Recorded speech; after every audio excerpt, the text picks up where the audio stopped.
നമസ്കാരം, മലയാളി വാർത്തയിലേക്ക് സ്വാഗതം. വയനാട് പൂക്കോട് വെറ്ററിനറി സർവകലാശാലയിലെ സിദ്ധാർത്ഥന്റെ മരണം അന്വേഷിച്ച ജുഡീഷ്യൽ കമ്മീഷൻ ഗവർണർക്ക് റിപ്പോർട്ട് നൽകി. തിരുവനന്തപുരത്ത് രാജ്ഭവനിലെത്തിയാണ് ജസ്റ്റിസ് ഹരിപ്രസാദ് അന്വേഷണ റിപ്പോർട്ട് ഗവർണർക്ക് കൈമാറിയത്. സർവകലാശാല vice chancellor, assistant warden, dean, ambulance driver മുതൽ സിദ്ധാർത്ഥന്റെ അച്ഛനമ്മമാർ, അധ്യാപകർ, സുഹൃത്തുക്കൾ ഉൾപ്പെടെ 28 പേരിൽ നിന്ന് കമ്മീഷൻ മൊഴിയെടുത്തിരുന്നു. സിദ്ധാർത്ഥന്റെ മരണത്തിൽ സർവകലാശാലയ്ക്ക് ഭരണപരമായ വീഴ്ച സംഭവിച്ചിട്ടുണ്ടോ എന്നതാണ് കമ്മീഷൻ അന്വേഷിച്ചത്. 2ാം വർഷ വിദ്യാർത്ഥി സിദ്ധാർത്ഥനെ ഫെബ്രുവരി 18-നാണ് ശുചിമുറിയിൽ മരിച്ച നിലയിൽ കണ്ടെത്തിയത്.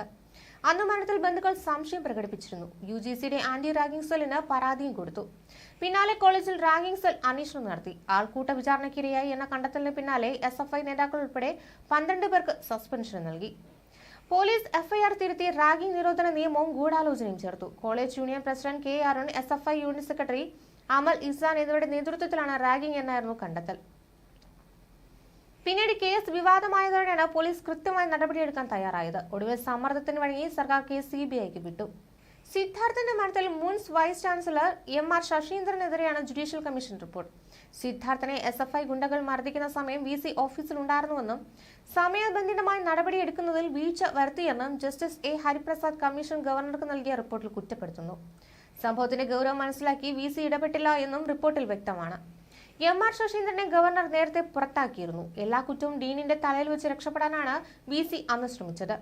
കഴിഞ്ഞ ഫെബ്രുവരി 18-നാണ് സിദ്ധാർത്ഥനെ ഹോസ്റ്റലിനനുബന്ധിച്ച ഡോർമെറ്ററിയിൽ മരിച്ച നിലയിൽ കണ്ടെത്തിയത്. അന്വേഷണത്തിന്റെ ഭാഗമായി വിദ്യാർത്ഥികളടക്കം 28 പേരുടെ മൊഴിയാണ് കമ്മീഷൻ എടുത്തത്. പ്രതികളായ വിദ്യാർത്ഥികളെ മാതാപിതാക്കളുടെ മൊഴിയും എടുത്തിരുന്നു. 2 ദിവസം സഹപാഠികളുമായുള്ള വിദ്യാർത്ഥികൾ മർദ്ദിച്ചുവെന്നും ഇതിന്റെ തുടർച്ചയായി സിദ്ധാർത്ഥ് ജീവനൊടുക്കിയെന്നുമാണ് CBI കണ്ടെത്തിയിട്ടുള്ളത്. JS സിദ്ധാർത്ഥന്റെ മരണത്തെക്കുറിച്ച് അന്വേഷിക്കാൻ ചാൻസലർ കൂടിയായി ഗവർണർ നിയമിച്ച കമ്മീഷൻ ഗവർണർ ആരിഫ് മുഹമ്മദ് ഖാന് റിപ്പോർട്ട് സമർപ്പിക്കുകയായിരുന്നു.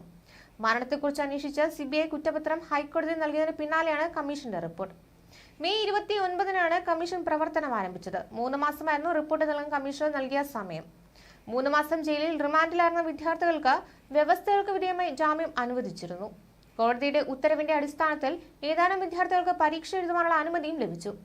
വൈസ് ചാൻസലർ, സിദ്ധാർത്ഥന്റെ മാതാപിതാക്കൾ, സഹപാഠികൾ, അധ്യാപകർ, വാർഡർ എന്നിവരുൾപ്പെടെയുള്ളവരിൽ നിന്ന് കമ്മീഷൻ മൊഴിയെടുക്കുകയായിരുന്നു. കമ്മീഷന്റെ കണ്ടെത്തലുകളിൽ VC ആയിരുന്നു doctor MR Sasindranath. Hostel warden കൂടിയായ കോളേജ് ഡീൻ ഡോക്ടർ നാരായണൻ എന്നിവർക്ക് ഉത്തരവാദിത്തത്തിൽ നിന്ന് ഒഴിഞ്ഞു മാറാൻ ആകില്ല. സിദ്ധാർത്ഥന്റെ മരണ ദിവസം VC ക്യാമ്പസിൽ ഉണ്ടായിരുന്നിട്ടും പ്രശ്നത്തിന്റെ ഗൗരവം മനസ്സിലാക്കി സമയബന്ധിതമായി നടപടികൾ സ്വീകരിച്ചില്ല. ഹോസ്റ്റൽ മുറികളിലെ ചുവരുകളിൽ മുഴുവൻ അശ്ലീലവും രാഷ്ട്രീയ മുദ്രാവാക്യങ്ങളും എഴുതിപ്പിടിപ്പിച്ചിട്ടും ഹോസ്റ്റൽ അച്ചടക്കം നടപ്പാക്കത്തിൽ വാർഡന് യാതൊരു ആശങ്കയുമില്ല. സിദ്ധാർത്ഥന്റെ മരണവിവരം അറിഞ്ഞ ശേഷം പോലും വിവേകപൂർവ്വം നടപടികൾ കൈക്കൊള്ളാത്തത് സമൂഹത്തിൽ നിശിതമായ വിമർശനങ്ങൾക്ക് ഇടയാക്കി. ഒരു ഡോക്ടർ കൂടിയായ ഡീനിന് സിദ്ധാർത്ഥന്റെ മൃതശരീരം നീല കലർന്നതായിട്ടും തണുത്തുറഞ്ഞിട്ടും നാഡീമിടിപ്പില്ലെന്ന് കണ്ടെത്തിയിട്ടും യഥാസമയം പോലീസിൽ അറിയിക്കുന്നതിൽ ഗുരുതര വീഴ്ചയുണ്ടായി. മരണപ്പെട്ടുവെന്ന് വിദ്യാർത്ഥികൾക്ക് പോലും അറിയാമായിരുന്നു. ഹോസ്റ്റലിൽ CCTV സ്ഥാപിക്കണമെന്നും സെക്യൂരിറ്റി സംവിധാനം ഏർപ്പെടുത്തണമെന്നും അസിസ്റ്റന്റ് വാർഡൻ പലയാവർത്തി ആവശ്യപ്പെട്ടിട്ടും VCയോ രജിസ്ട്രാറോ ഡീനോ നടപടി കൈക്കൊണ്ടില്ല. വാർഡനും അസിസ്റ്റന്റ് വാർഡനും ഹോസ്റ്റൽ സന്ദർശിക്കാറില്ലായിരുന്നു.